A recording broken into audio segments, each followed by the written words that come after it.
Magandang umaga at maraming salamat. Live mula dito sa Pag-asa Weather and Flood Forecasting Center. Atin na ngayon silipin ang lagay ng panahon ngayong araw ng Friday. Mga kaibigan, isa po munang update tungkol sa low pressure area na ngayon ay narito na sa loob ng Philippine Area of Responsibility. Ito ay approximately nasa layong 970 kilometers east ng Kasiguran, Aurora at nagpapatuloy po sa pagkilos nito papunta sa ating landmass. Ngayong araw nga na ito mga kaibigan ay nandito pa nga ito sa may karagatan at ayon nga kay Pag-asa Weather Forecaster Alvin Pura ay wala namang posibilidad o maliit lamang ang posibilidad na ito ay maging isang bagyo sa mga susunod na araw. Bagamat ito ngayon ay nakakaapekto na ng bahagya, lalong-lalo na dito sa may silangang bahagi ng Kabisayaan at dito sa Mindanao. Samantala, ang high pressure area po natin mula noong Tuesday, ngayon ay nagpapatuloy na rin sa pagkilos nito patungo dito sa may kanlurang bahagi ng bansa at papalabas na rin ng Philippine Area of Responsibility.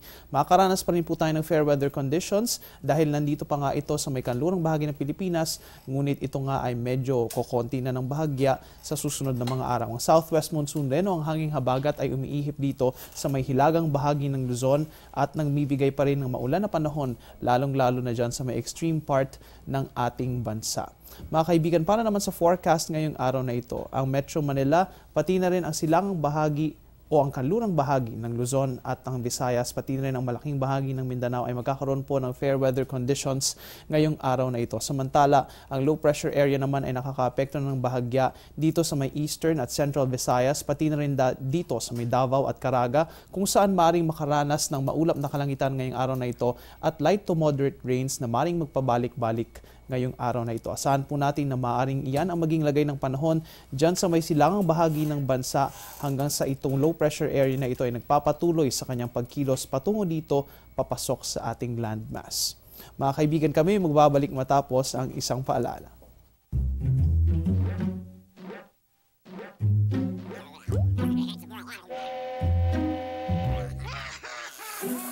Worried kung nasaan ang package mo?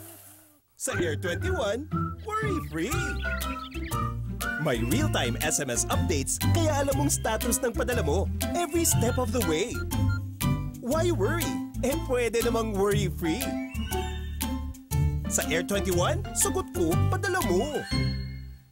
Mga kaibigan, dumako naman tayo sa World Weather News. Nagkaroon ng flash flood sa Long Island, New York at dito sa may Nebraska noong August 13 at sa ilan pang bahagi ng naturang mga estado sa Amerika dahil sa biglaang malakas na pag-ulan na nagtagal ng 2 oras at nagbuhos ng tubig na katumbas ng 2 buwang rainfall. Naganap ito noong rush hour at naging sagabal sa maraming tao at nagpalubog ito ng maraming sasakyan at nagpatigil ng ilang commuting services. Sa ngayon ay wala ng flash flood warning sa Long Island, ngunit nakataas pa rin ito sa ilang karatig lugar sa hilagang silangan nito dahil nga sa paggalaw ng weather system dyan sa bahaging iyan ng USA. At yan ang latest mula dito sa Pag-asa Weather and Flood Forecasting Center. Please check our social media accounts and our website para sa latest weather information. Mula dito sa Panahon TV kung saan walang pinipiling panahon ang pagbibigay impormasyon, ako inyong weather guide, Earl Figuracion. Magandang umaga sa inyong lahat.